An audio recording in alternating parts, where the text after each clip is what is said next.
नमस्कार आप सभी को। मैं विजयपाल सिंह, हिंदी अध्यापक, आप सभी का अपनी हिंदी कक्षा में हार्दिक स्वागत करता हूँ। आज का हमारा प्रकरण है कारक, जिसको अंग्रेजी में केस शब्द से जाना जाता है। वीडियो प्रारंभ करने से पहले मैं आप सभी को बता देना चाहता हूँ कि वीडियो विशेष तौर से मैंने डीएलएड प्रशिक्षु छात्राध्यापकों एवं छात्राध्यापिकाओं हेतु निर्मित की है, परंतु इसके अतिरिक्त भी यह video BEd, UP TET, CTET एवं विभिन्न राज्यों में आयोजित होने वाली यूपी टेट परीक्षाओं तथा अन्य महत्वपूर्ण परीक्षाओं हेतु भी विशेष तौर से कारगर सिद्ध होगी, ऐसा मेरा विश्वास है। आइए शुरू करते हैं वीडियो। कारक किसे कहते हैं? इसका अर्थ होता है क्रिया को करने वाला। कारक संज्ञाओं और सर्वनामों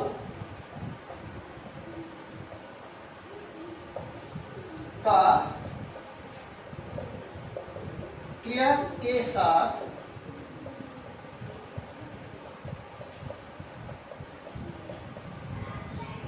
संज्ञाओं और सर्वनामों का क्रिया के साथ किसी न किसी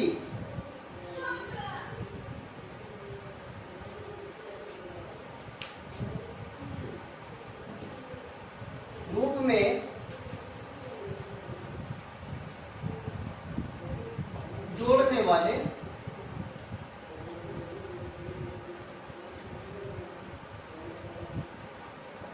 शब्दों को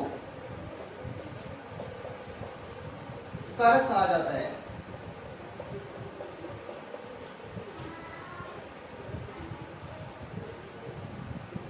संज्ञाओं और सर्वनामों का क्रिया के साथ किसी न किसी रूप में जोड़ने वाले शब्दों को कारक कहा जाता है। सीधे सीधे यदि देखा जाए, ने, को, से, द्वारा इत्यादि शब्द कारक हैं।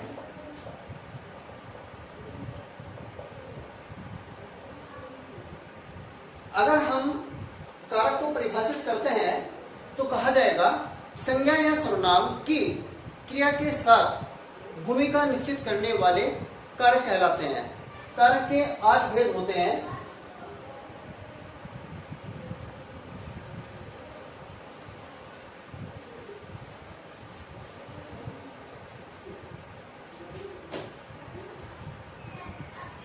यहां पर मैं एक तालिका के द्वारा इन्हें स्पष्ट करना उचित समझूंगा। कारक, कार्य और विभक्ति चिन्ह।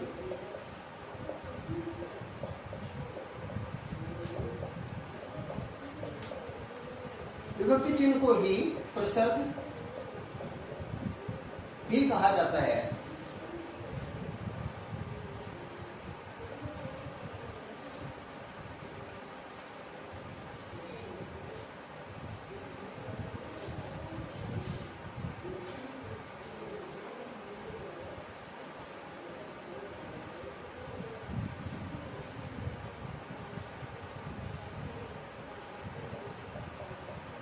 कर्ता कारक या कारक नहीं लिखूंगा, कारक ऊपर लिख दिया गया है।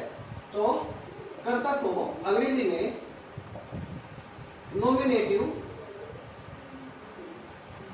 या सब्जेक्टिव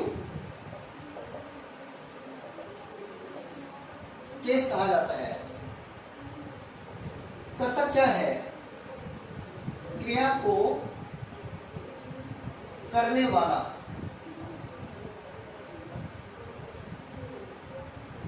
क्रिया को करने वाला कारक कर्ता कारक कहलाएगा। और इसकी जो विभक्ति होते हैं वो ने होते हैं, और कभी कभी ये बिना चिन्ह के भी होता है। अर्थात ने विभक्ति होगी नहीं। जैसे राम ने खाना खाया, ने विभक्ति है, लेकिन राम खाना खाता है नहीं है, तो इस पर चर्चा बाद में होगी। इसके बाद कर्म कारक दूसरे नंबर पर आता है हमारा कर्म कारक।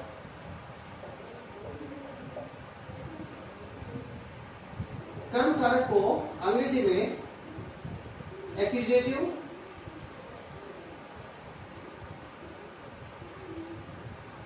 या ऑब्जेक्टिव केस कहा जाता है। कर्म क्या है? क्रिया का, कर्ता के द्वारा जो क्रिया की गई, क्रिया का प्रभाव, क्रिया का फल या व्यापार जिसके ऊपर पड़े,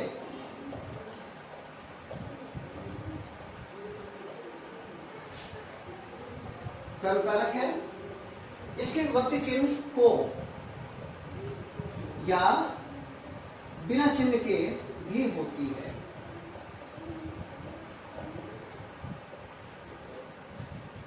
तीसरा है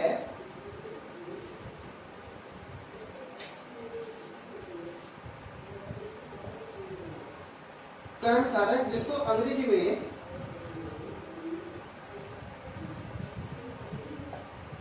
इंस्ट्रूमेंटल केस कहा जाता है, और ये होता है क्रिया जिसके माध्यम से संपन्न हो, अर्थात क्रिया को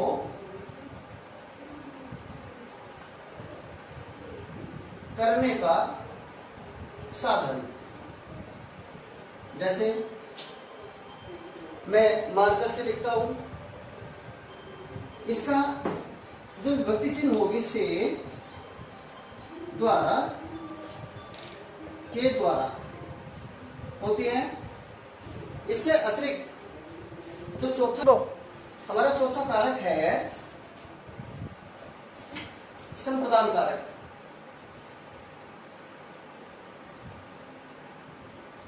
संप्रदान कारक को अंग्रेजी में डेटिव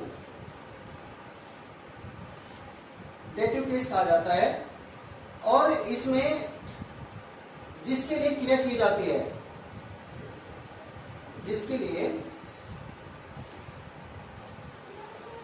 क्रिया की जाती है, संप्रदान कारक कहलाता है। बहुत ही महत्वपूर्ण है। इसमें लिए, के लिए विभक्ति चिन्ह प्रयोग किए जाते हैं। और पांचवा कारक हमारा है अपादान कारक। अपादान कारक को अंग्रेजी में एब्लेटिव केस कहा जाता है। इसमें पृथकता अर्थात अलग होने का बोध होता है। इसके विभक्ति चिन्ह है से, अलग होने की दिशा में।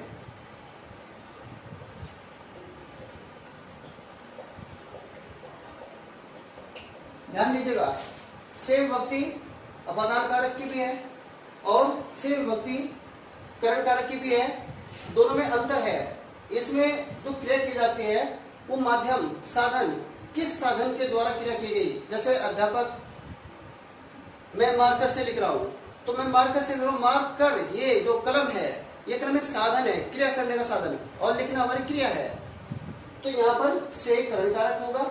और से, अध्यापक के हाथ से कलम छूट गई, तो ये जो कलम छूट गई है, ये यहाँ पर अपादान कारक है। अर्थात से विभक्ति यहाँ भी है, से विभक्ति यहाँ भी है, लेकिन अलग होने की दिशा में है।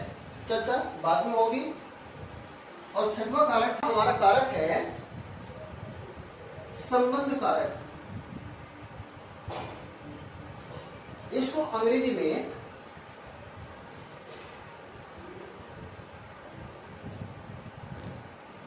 जेनेटिव केस कहा जाता है। इसमें क्रिया और संज्ञा सर्वनामों के बीच संबंध का बोध होता है, संबंध का बोध होता है।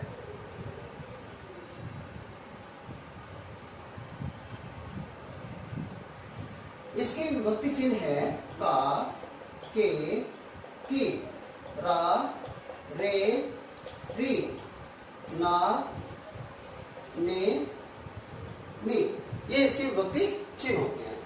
और हमारा सातवां कारक है अधिकरण कारक।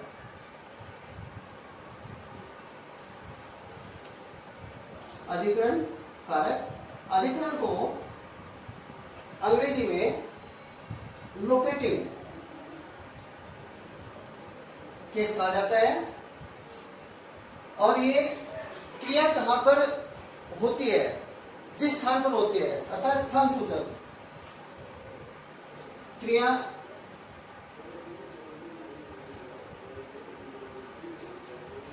होने के स्थान, या कहेंगे स्थान सूचक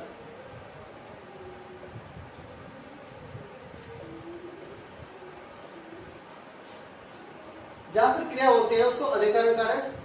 जैसे इसकी विभक्ति चिन्ह है में, पर, ऊपर, नीचे इत्यादि। और हमारा अंतिम जो कारक है, आठवां हमारा कारक है संबोधन कारक।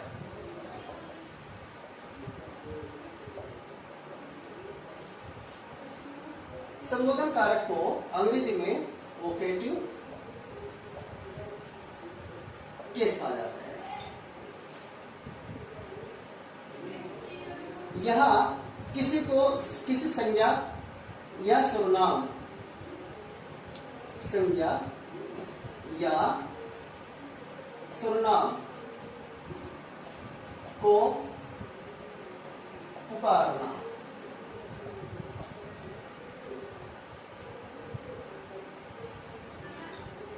इसके विभक्ति चिन्ह है हे, अरे, अजी इत्यादि।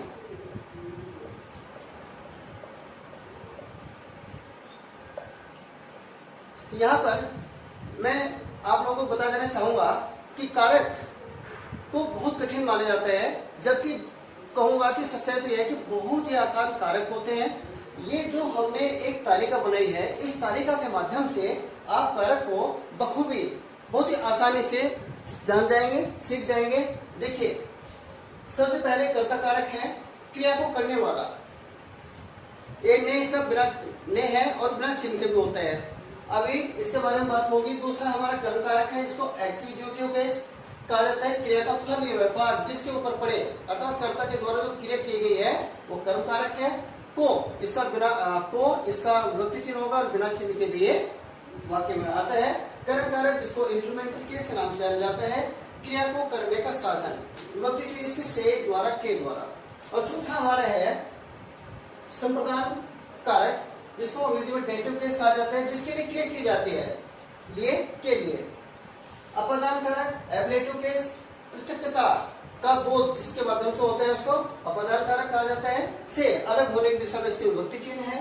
और छठवां हमारा संबंध जेनेटिव केस है, संबंध का बोध होता है, इसमें का, के, की, ना, रे, री, ना, ने, नी इत्यादि विभक्ति चिन्ह आते हैं। और हमारा सातवां है अधिकरण कारक, जिसको अंग्रेजी में लोकेटिव केस के नाम से जाना जाता है।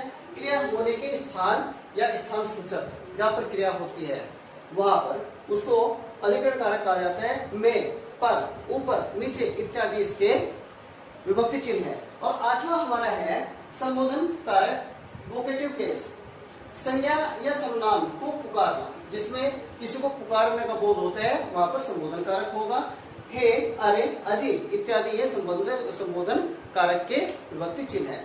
मैं आपको यहाँ पर एक बता देना चाहता हूँ कि संस्कृत में 6 कारक होते हैं, तो हिंदी में भी कुछ विद्वान 6 कारक मानते हैं। लेकिन जब बात परीक्षाओं की आती है, ये टीटी परीक्षा में प्रश्न आ जाता है या महत्वपूर्ण है, क्योंकि इसमें भ्रामक स्थिति उत्पन्न होती है, बच्चों में माने जाते हैं। वही संस्कृत में 6 केस माने जाते हैं। और यहाँ पर भी संस्कृत में 6 हुए, तो हिंदी में कुछ विद्वान 6 मानते हैं, लेकिन कारक 8 ही होते हैं। और यहाँ जो अधिकांश मत विद्वानों का है वो 8 के पक्ष में है। जब हम परीक्षा की बात करेंगे तो वहां पर 6, 7, 8 या 5 भेद आएंगे लिखे हुए विकल्प के तौर पर, तो आपको वहां पर 8 ही लिखने हैं, क्योंकि कारक हिंदी में 8 ही माने जाते हैं। आइए अब इसको हल्का सा उदाहरण के द्वारा समझ लेते हैं।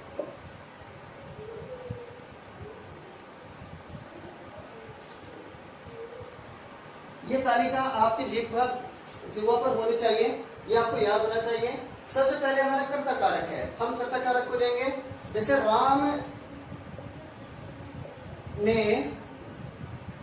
फल खाया, यहां पर विभक्ति चिन्ह आया है ने, तो सीधा सीधा क्या है, क्रिया को करने वाला, क्रिया को करने वाला कौन है, राम। राम ने करता है और विभक्ति चिन्ह इसका ये हो गया, तो यहां से यहां तक का जो पद है हमारा, ये कर्ता कारक कहलाएगा। और जो खाना क्रिया हो रही है, खाना क्रिया हो रही है, ये निष्पादित हो रही है राम के द्वारा, कर्ता हमारा राम है, तो राम ने फल खाया, तो यहां पर ये सीधा कर्ता कारक होगा। एक बात ध्यान रखने की है, कभी कभी मैंने लिखा था कि विभक्ति बिना होगी, तो वहां पर ये आता है राम फल खाता है, राम फल खाता है, यहां पर तो नहीं आया है, तो ऐसे में हम कैसे मानेंगे कर्ता कारक है। दूसरी बात, राम फल खाएगा, राम फल खाएगा। अब देखिए यहां पर नई विभक्ति थी, इसमें नई विभक्ति नहीं है, इसमें नई विभक्ति नहीं है। इस प्रकार के प्रश्न परीक्षाओं में बनते हैं कि इसमें बच्चे भ्रामक स्थिति में पहुंचते हैं। तो ऐसे में एक बात ध्यान रखने की है, राम ने फल खाया, आ की मात्रा आ रही है, अर्थात क्रिया हो चुकी है, क्रिया हो चुकी है, भूतकालिक क्रिया है, तो ये पास्ट टेंस में चला गया है, इसको कहेंगे भूतकालिक क्रिया।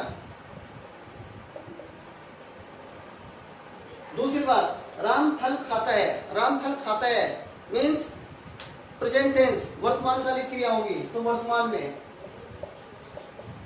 वर्तमान काल आ गया। राम फल खाएगा, विभक्ति नहीं है इसमें, राम फल खाएगा, बाद में खाएगा, अभी नहीं खाएगा, फ्यूचर में खाएगा, तो ये भविष्य काल हो गया। इन तीनों बातों से हमने क्या सीखा कि सिर्फ ने जो प्रसर्ग या विभक्ति चिन्ह आएगा वो हमारा भूतकालिक क्रियाओं के साथ ही आएगा, तो वहां ऐसा वाक्य भूतकाल माना जाता है। ये प्रश्न बन जाता है कि ने विभक्ति किस प्रकार के वाक्यों में कर्ता कारक में लगती है, तो सीधा सीधा भूतकालिक वाक्यों में लगती है, और जो हमारा वर्तमान काल में ने विभक्ति नहीं लगती है। राम फल खाएगा, भविष्य काल में भी विभक्ति नहीं लगती है। तो देखिए राम ने फल खाया, राम यहाँ पर करता है, राम फल खाता है, राम एक क्रिया करेगा खाने वाली, और ये इसकी पूरी क्रिया होगी, तो राम करता है और एक क्रिया होगी, इसका प्रभाव जो पड़ेगा वो फल के ऊपर पड़ेगा, फल के ऊपर पड़ेगा। तो यहाँ पर हमने कर्ता कारक के बारे में जानकारी प्राप्त की है। अभी कर्म कारक की बात, कर्म कारक लिखा है, कर्म एग्जीक्यूटिव केस या ऑब्जेक्टिव केस, क्रिया का फल या व्यापार जिसके ऊपर पड़े, अर्थात राम ने फल खाया, फल चाहे कोई सा भी हो, खाया है, तो राम ने विभक्ति है किस कारक की, कर्ता कारक की, तो कर्ता कारक की विभक्ति है, तो सीधा सीधा ये हमारा कर्ता कारक हो गया।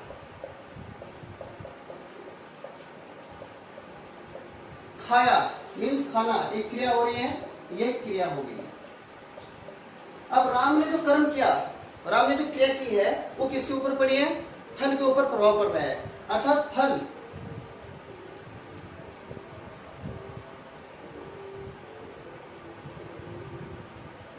मान लीजिए कि आम है, राम ने आम खाया, तो यहाँ पर राम जो क्रिया कर रहे हैं खाने की, तो इस क्रिया में यानी राम जो फल खा रहे हैं वो आम है, सेब है, कुछ भी है, तो यहाँ पर जब वो कर्ता उस क्रिया को करेगा, खाने की क्रिया करेगा, तो यहाँ पर उसके रूप में परिवर्तन होगा, रूप में परिवर्तन होगा, अर्थात क्रिया जो हुई उसका व्यापार पड़ा, जिसके ऊपर पड़ा, जिस संज्ञा सर्वनाम के ऊपर पड़ा वह कर्म कारक होगा। ध्यान रखिएगा, राम ने फल खाया, राम ने फल खाया अर्थात फल को खाया, राम ने फल खाया अर्थात फल को खाया, तो यहाँ पर एक कर्म कारक है। राम ने रावण को मारा। पहले वाक्य में प्रभाव आम के ऊपर पड़ा, यानी क्रिया की गई। दूसरा, राम ने रावण को मारा। रावण को युद्ध हुआ था रामायण काल में। श्री राम ने सीता जी को छुड़ाने के लिए रावण से युद्ध किया था और रावण को मार दिया था। तो यहाँ पर ये राम क्या है, कर्ता कारक है। मारना एक क्रिया हुई, ये क्रिया है, और इस कर्ता के द्वारा जो क्रिया की गई उसका प्रभाव पड़ा रावण के ऊपर, रावण के ऊपर। तो रावण को ये कर्म कारक है। तीसरा हमारा है इंस्ट्रूमेंटल केस कर्म कारक। कर्म कारक की परिभाषा मैंने संक्षेप में लिखी है, क्रिया को करने का साधन। राम ने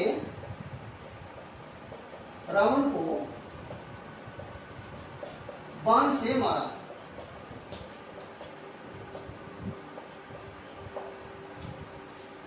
राम ने रावण को बाण से मारा। किसने किसको बाण से मारा? तो राम ने। राम क्या है, कर्ता कारक। किसको मारा? रावण को मारा, कर्म कारक। राम ने रावण को क्या किया? मारा, अर्थात मारना एक क्रिया हुई। अब सवाल उठता है, राम ने रावण को मारा, किस वस्तु के द्वारा मारा, किस माध्यम से मारा? तो बाण के द्वारा मारा, बाण से। देखिए, करण इंस्ट्रूमेंटल केस, क्रिया को करने का साधन। क्रिया हुई है, मारना एक क्रिया हुई है, किसके द्वारा हुई? कर्ता के द्वारा हुई। इसका प्रभाव किसके ऊपर पड़ा? कर्म के ऊपर, अर्थात रावण के ऊपर पड़ा। तो किससे मारे हैं? बाण से मारे हैं। बाण क्या है? साधन है। अध्यापक कलम से लिखते हैं, अध्यापक कलम से लिखते हैं, कलम साधन है। इसे चित्र बनाता है, पेंसिल एक साधन है। तो यहाँ पर यह बात ध्यान रखिएगा, जिसके माध्यम से कोई चीज उत्पन्न होती है, अगर ऐसा प्रश्न आ जाता है तो सीधा सीधा करण कारक में आएगा, बाण से। हमारा चौथा कारक है संप्रदान, डेटिव के, जिसके लिए क्रिया की जाती है, जिसके लिए क्रिया की जाती है। अध्यापक, अध्यापक ने छात्रों के लिए पुस्तक लिखी है। ध्यान दीजिएगा, अध्यापक ने छात्रों के लिए पुस्तक लिखी। किसने पुस्तक लिखी? अध्यापक ने, कर्ता कारक।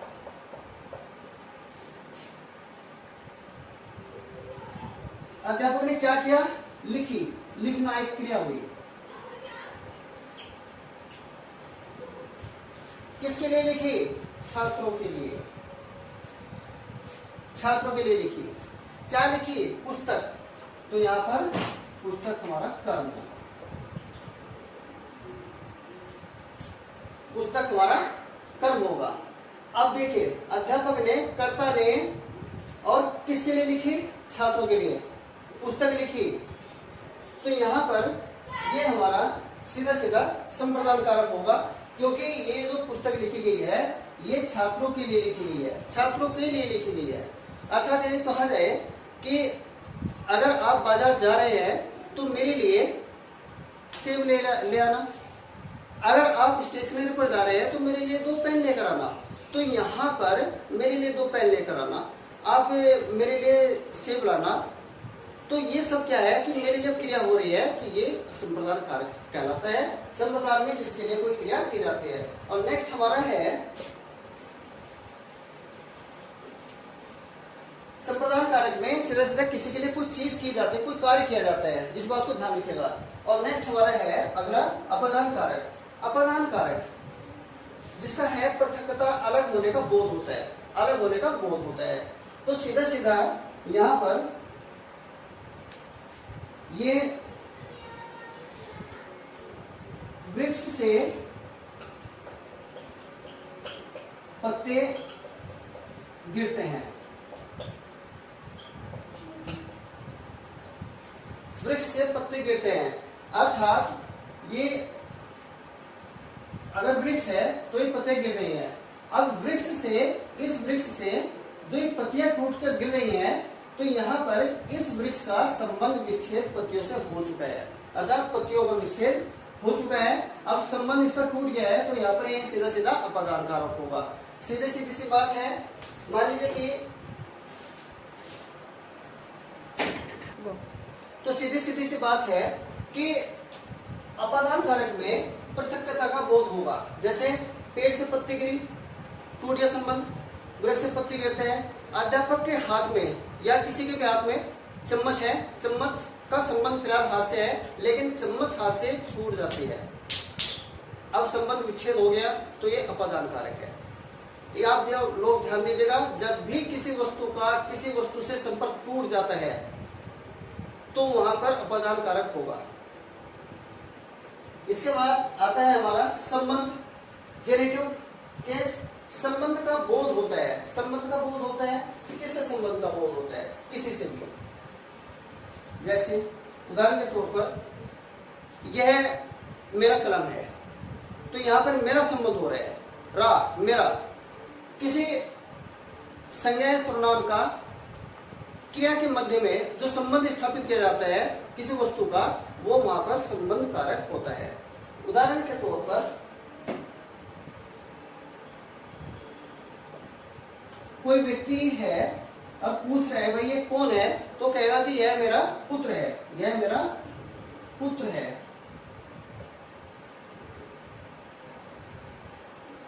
यह मेरा पुत्र है, तो यहाँ पर ये जो मेरा है रा, जहां पे रा रे री रा ले नी, तुम कुछ ना करो अपना कार्य करो, कुछ ना करो अपना कार्य करो, तो अपना काम करो जाकर के। यहाँ पर अपने कार्य से उसका संबंध है, अपने काम को जाकर करें, तो ये संबंध कारक होगा। यह पुस्तक मेरी है, यह पुस्तक उसकी है, तो यहाँ पर यह संबंध कारक होगा।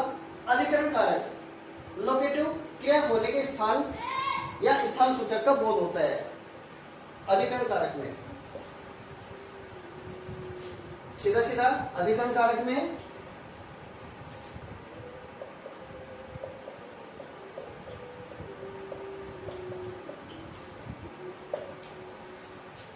मेरे हाथ में कलम है, मेरे हाथ में कलम है, यानी हाथ में कलम है, मैंने हाथ से कलम पकड़ा है, यानी हाथ का कलम से संबंध है। लेकिन ये क्रिया कहां पर हो रही है? कलम जो रखा हुआ है कहां है? हाथ में है, तो में एक स्थान है, हाथ के अंदर एक स्थान है, ये पकड़ है, ये में है, तो यहाँ पर अधिकरण कारक होगा। हाथ पर डस्टर है, हाथ पर डस्टर है, तो यहाँ पर ये अधिकरण कारक होगा। कमरे के नीचे मैं हूं, अधिकरण कारक है। पृथ्वी पर अनेक जीव जंतु, नदी, पर्वत निवास करते हैं या स्थित हैं, तो ये अधिकरण कारक है। अर्थात ऊपर, नीचे, अंदर, ये सब हमारे जहां भी स्थान का बोध कराते हैं वो अधिकरण कारक कहलाता है। तो इसके बाद में हमारा अंतिम आता है संबोधन कारक, वोकेटिव केस जिसको कहा जाता है। संज्ञा या सर्वनाम को पुकारना, संज्ञा या सर्वनाम को पुकारना।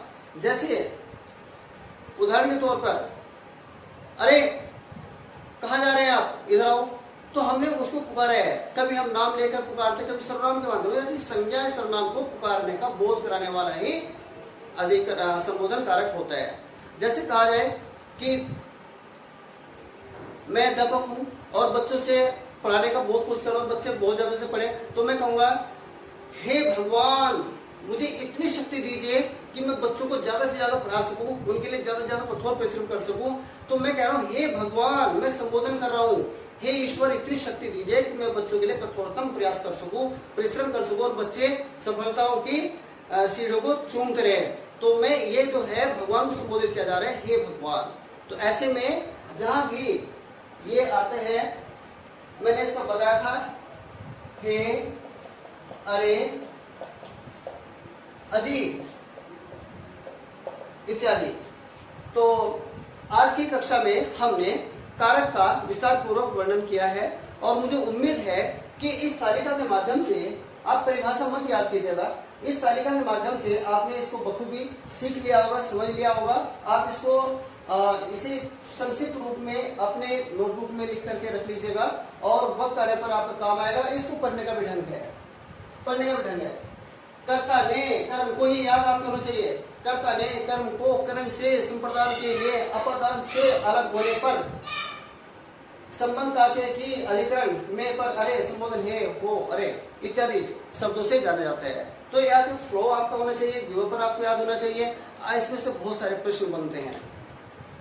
यहाँ पर आज हम सिर्फ इतना ही कहना चाहेंगे कि आप लोग इसको यदि सीख जाते हैं तो आप बेधड़क भाषा का प्रवाह कर सकते हैं और एक आप कुशल वक्ता बन सकते हैं। मैं धन्यवाद ज्ञापन करना चाहूंगा अपने माननीय प्राचार्य महोदय जी का, उप प्राचार्य महोदय जी का, जिन्होंने मुझे ये ऑनलाइन व्याख्यान देने का सुअवसर प्राप्त किया।